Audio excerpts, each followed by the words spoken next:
Carter, I like what you're saying, but where's the line? How do we know when to start the pushback?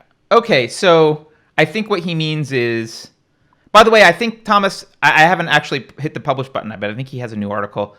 He's been publishing articles on the Unsafe Space Medium, Hi, uh, Thomas. uh, whatever, publication thing on Medium. So check him out. They're awesome articles. He's a great writer, and they're short, sweet, very clear, and poignant. Anyway, to answer Thomas's question, I'm not saying we don't start pushing back. What I'm saying is this is so look, we can disagree on this stuff, guys. This is a tactical question. I'm making a tactical argument here, right? I'm not saying the statues don't matter. I'm not saying they're not part of the war. I'm saying what's the line from Princess Bride? Never get involved in a land war in Asia. I'm like, we can't spread ourselves too thin here. We have limited resources. What matters actually, like fundamentally, I would love to save the entire country. I would love to return all of the United States back to a limited government and yeah, I'm in. I think that's very unlikely. But even if it's possible, I know for certain that what matters most, the most important thing is that somewhere on the planet, the torch of freedom, the idea of individualism remains alive somewhere. There needs to be some spot, even if it's a single state, there needs to be a spot where humanity, freedom can survive, where individualism can survive. Because by the way, there's nowhere to flee. This is it. It's not like you can go to, you go to New Zealand and it's more free. It's not. There's no other country to go to. So we need to make sure somewhere on Earth, the torch of freedom burns bright. And it might be a smaller torch. So my number one priority is protecting that.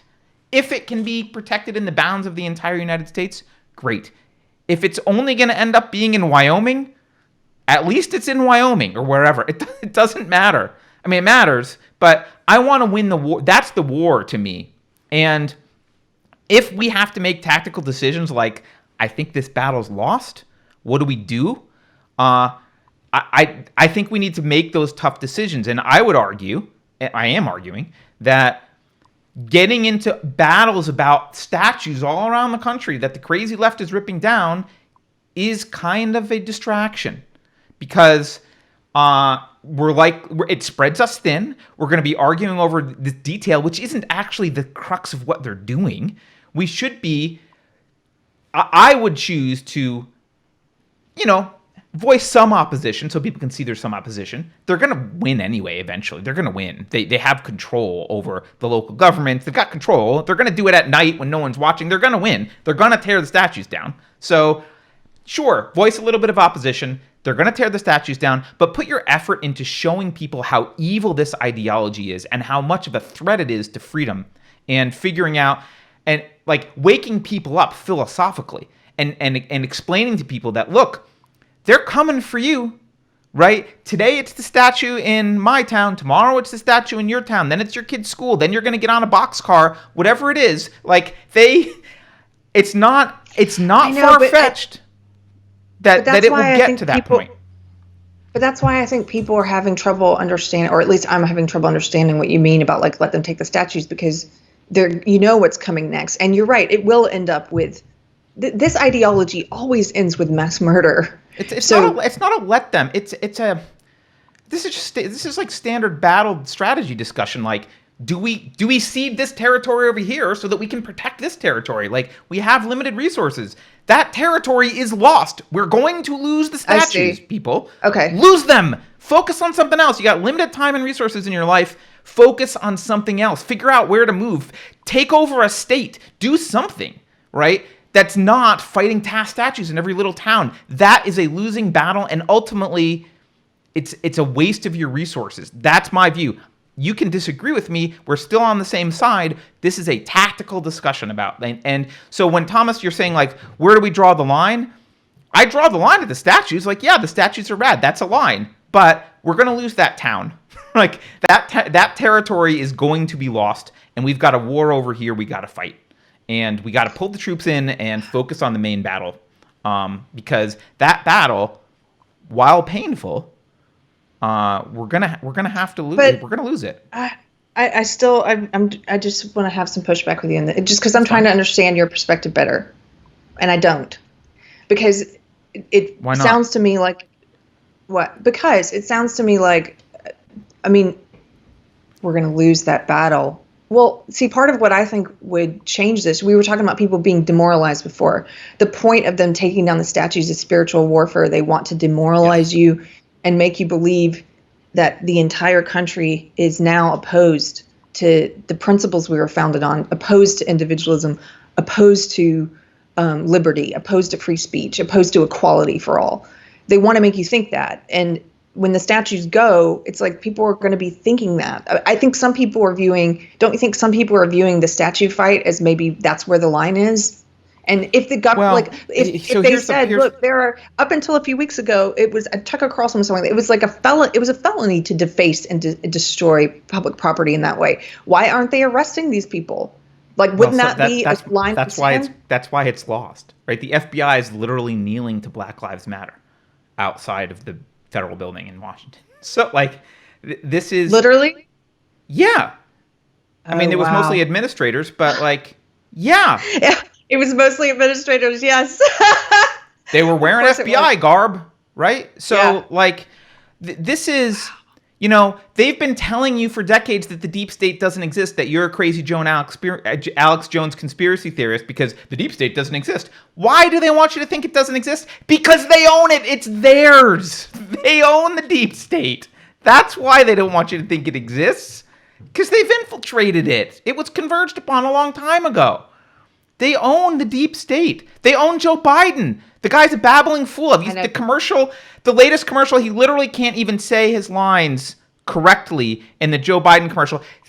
My friend shared this with me, and like, he screws up the line at the beginning of his commercial, and all I could think was, let's just put your producer hat on. There was like a day of filming, maybe just an afternoon, and they had this guy, they had the lines written down. They must have done take after take after take after take. And the best one they got, he still fucks up the lines. Joe Biden is a puppet for them. They want to install him, and he's owned. I'm not sure he knows where he is. It doesn't matter. He's owned. It doesn't matter. He's owned. So here's a prediction. And I saw people making, and then I think we were making this prediction months ago. And I've now since then seen an article that leads me to believe, oh yeah, that prediction's going to come true. They're going to use, speaking of politicizing the virus, they're going to use the virus to say we can't have the debates. But the real reason we can't have the debates is they can't put him on a stage. Right. Of course not. You can't have Trump against Biden. Right. No. Well, and but can we get back to the statue thing for just for a sec? Because I know you're still in disagreement, which is fine. We may end on disagreement here. But what I'm saying about the statues is not that it's not a battle worth fighting. And it is spiritual terrorism. Like, that's true. What I'm trying to say is it's also probably ultimately a losing battle. And it's actually it's symbolically essential, but it's not actually essential. And if you can judo move it, you can use the symbology to your advantage. And that's what I'm suggesting. I'm suggesting, like, look, instead of wasting a lot of resources and energy fighting this battle and losing and feeling spiritually depressed about it, let it be a way. Point to it. Spend your energy pointing to it, showing other people that are kind of asleep how bad the left is. Judo move it. Turn it from something that's spiritually disappointing to spiritually angering. Get people angry about it. That, like, it's going to happen. Instead of making it a battle that you lose, make it a demonstration of how evil the enemy is and point out why they're doing it and what their ideology is. Use it to anger the right people instead of depress them.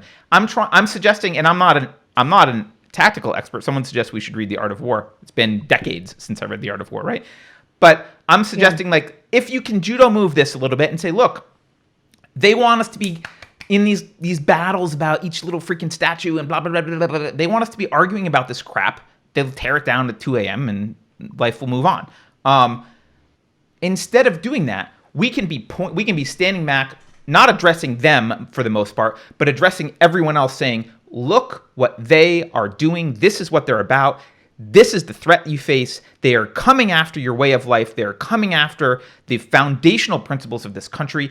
Now is the time to pick up your intellectual rifle and go to battle, right? That can be used as inspiration rather than, you can turn that terrorism on its head. I think you can judo the terrorism, is my point. And that's what I'm arguing. Okay. Okay. I can get with that.